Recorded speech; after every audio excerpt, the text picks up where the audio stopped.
Hello friends, Heidi here from Rain Country. God is good all the time, and I'm here for another Monday This and That vlog where I talk about all kinds of different topics, throwing a whole bunch of things at you because this is the one day in the week where I can give you a more current update to what's going on and answer questions that have come in the past week, as well as lead you back to some videos I may already have out on specific topics. So let's get started on the topics of today. And first off, I'm going to talk a little bit about our property.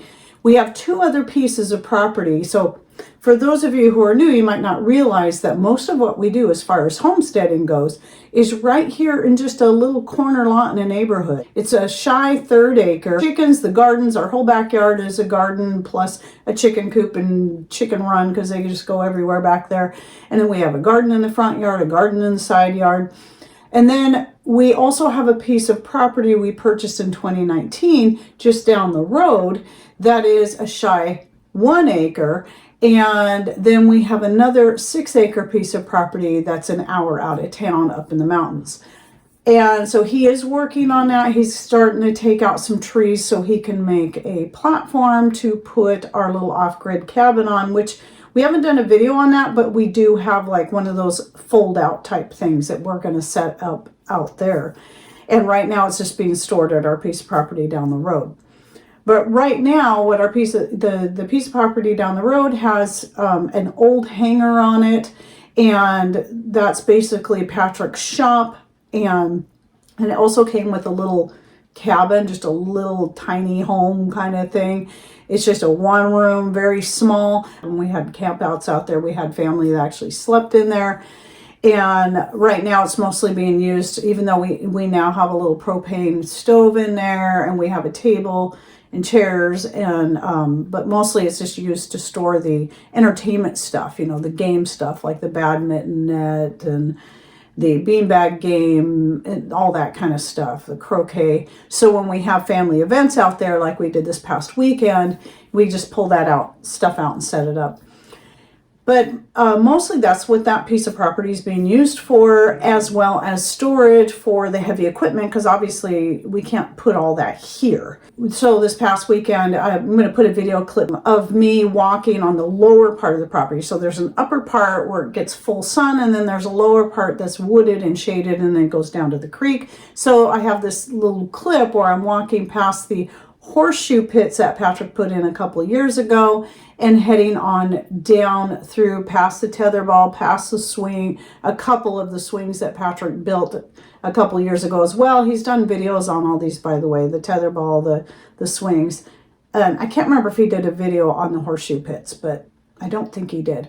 And then I just headed down to the creek. I always have to walk down there a couple times because it's just so peaceful down there. The dog loves it down there. And anyway, there's no major updates to that particular place, but it's mostly just an extension of what we have here. So we did plant some raspberries out there, and a couple of them have survived, but they're not doing really great. The ones that we planted here are doing a lot better. But we also have wild blackberries growing out there. We have blackberries around here that grow wild. They're all wild. But the ones that are specifically called wild blackberries are much smaller. They're like this big. I'll put a picture here so you can see the size of them. We finally, after all, since 2019, have been able to encourage some to actually grow and do well there. And typically wild blackberries come in first, usually before the thornless, which are the second. So it usually goes the small wild blackberries ripen up first, then the thornless, then the other ones like the Himalayans and the evergreens come in. Usually by now they should be ripening up, but they're not. In fact, my thornless aren't even ripe yet. They're just, I see some, I can even see out the window because some have come through the grapevines onto the deck, and some are starting to turn red. But it's weird, it's crazy to me that the wild blackberries have only just recently started getting ripe, that we're picking them. Things are just really behind this year, even just, with me just being able to take a break from gardening for the most part for the year. It's just giving my gardens a sabbatical rest, but watching the things that grow wild and naturally, I can see how every year just things are getting ripe later and later and later. It used to be, I think wild blackberries were ripe in maybe early July, maybe even late June, but now it's early August. It's late July and early August, which is probably going to put the Himalayans that do grow wild, and we have a bunch of those out there at the property as well that we just allowed to fill in. We didn't have to plant them. I'm thinking it's going to be more like late September before those are ripe, which is just crazy. But that's what we're looking at this year. But anyway, I'm really excited because the wild blackberries, the tiny ones, they usually have the very best flavor. And then second to those are the Himalayans, at least as to what grows around here. Evergreens and the thornless have kind of a similar, not so strong flavor, but not bad. And the thornless, some people think they taste terrible, but I honestly believe that all depends on where you're growing them and their soil conditions. Because though the ones I grow, don't turn out as flavorful as the Himalayans or the little tiny wild blackberries, they're still good. They still have flavor, they're still decent, and I still use them. And I notice the ones that get the most sun have the best flavor. So if they're not getting enough sun, that could also be an issue. And then I wanted to approach this, since I don't want to do another separate video on it, but I'll link to that video, by the way, the last one I did on the most asked question I get and have been getting pretty much since I started my channel, and that is, do I have a book and will I write a book? The answer is no, and most likely no. Part of it for me is simply at this point in my life, it's not only that my schedule is just totally filled up with video creating, taking care of grandbabies, 3 of them, 5 to 6 days a week sometimes now. And this year I'm not doing much with the garden, obviously, so I actually have more time this year, but this is a rest for me too. And I have no interest in putting my attentions into writing a book. While I understand the question and I understand the desire, especially when we have no idea when everything's just going to come crashing down, it's right now, just to lightly touch on it, it's just not something I'm willing to do at this time. I have no desire to do it. I have many other things I need to focus my attention on. So some of this extra time that I have with not doing the garden, I'm doing a lot of organizing of my sewing room, getting some sewing projects done, since I had to take a lot of time off from sewing because of a knee injury I got. And for those who don't understand the correlation, I have a treadle machine. And so it's kind of hard when you have a damaged knee to run the treadle machine. And I really do best if I can use both my legs, because I have little feet. And so I need that leverage of both my feet, because I wear about a 3.5 in shoes. That's just a quick and easy answer, but I do recommend you go back and watch that video that I'll link to down below as I go into a little more detail, plus I answer a few other common questions that I get. Another question that came in was somebody asked, she said she'd been looking all over the place and nobody makes elderberry syrup out of fresh elderberries. Well, I'm sure people do, and yes, you can. I've never done it just because usually when my elderberries are coming in, I'm just putting them up. I'm just trying to get them put up for when I'm ready to make elderberry syrup. And this is why a lot of people use dried elderberries, because maybe they're going to wait until winter after they're done with their garden harvest and everything else to then make their elderberry syrup. And I still have plenty from the year before. So I'll link to my last recipe I did on my elderberry spice syrup and what I like to use in it. And now that, by the way, in that one I was using a store-bought dried ginger, but now that I've been able to get a good price on ginger through Azure Standard, fresh ginger, I've just been dehydrating up myself and leaving the skins on. So the next time I make elderberry syrup, I'm just going to use my dehydrated ginger. I still have lots of elderberry syrup because we don't need it that often. It's kind of rare, and I've had elderberry syrup last for 4 years in my refrigerator. So coming back to the fresh elderberries, yes, you can use them. I would just recommend going up to, like for the recipe I have, I think it's a cup of dried elderberries. You might want to go up to 1.5 cups, maybe even 2 cups of fresh elderberries, because they're going to have a lot more moisture content in them. So it's going to take more of them to equal the same amount of dried elderberries that end up really tiny. But everything else should be the same. The important thing is that elderberries either way have to be cooked, because of the seeds in them are what can be toxic if you consume in high quantities. So unless you want to bother de-seeding all of your elderberries, which would be an incredible pain, you do want to make sure you cook them. And I also have a video, by the way, on elderberries, their benefits and more, and the flowers, and I'll put that in the description as well. And by the way, don't forget to click on more or show more somewhere down here below the video screen to be able to open the description box, find all the links, contact information, and whatnot that I'll be putting in there. And then another thing I wanted to bring up was this last week, I finally published, I actually put it together a while back, the short on carrot preserving. Again, I want to remind you that in all of my shorts that are like that, I provide a link to a full-length video that will explain everything. The most accessible link is the one that is directly on the video screen itself. It's right below the channel name, right towards the bottom, with a little play symbol next to it. If you click on that, it'll take you to the full-length video on any video that you want to learn more about. I also put the link in the description box, and usually when I remember to get in there and do it, also in a pinned comment, though oftentimes neither one of those are clickable, but you can always go look the video up. But again, on the shorts, you can click right on the screen.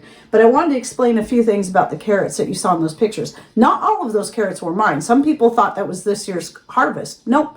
So a lot of those carrots you saw were from last year's harvest because I'm not intentionally growing carrots this year. I haven't looked closely to see if I still have any growing in the box out here, or trying to, since the chickens were able to just kind of get in there and do whatever they wanted.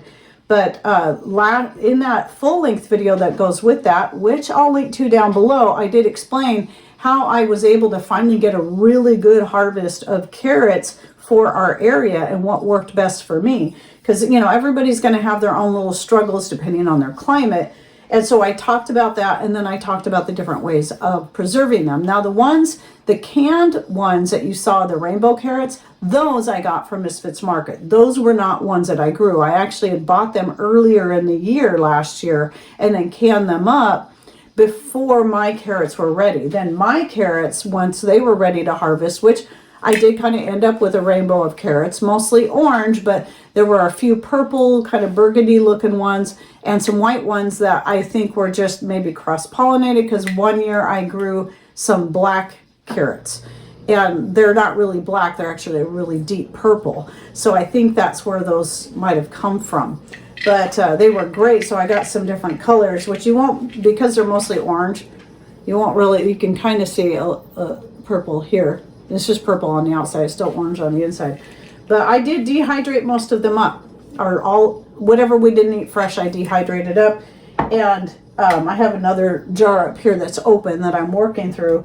And I love this. I like having canned carrots on hand, but for the most part, especially when I'm using them in sauces and soups and the like, I like dried carrots best. You just throw them in there with any liquid that you're cooking in, and they're great. And no, I do not blanch them, but I do cover that in that full-length video that I'll be linking to. And then another question I got was, in regards to the carrots, was what do you do with the greens? Can you use them? Well, absolutely you can. In fact, I have a video, I think my last one is 2 or 3 years old, on making and using a mixed greens, or a greens blend, or I always, I'm a bit redundant and call it a mixed greens blend, just like my mixed spice blend. Yes, it's redundant, but hey, that's what I call it.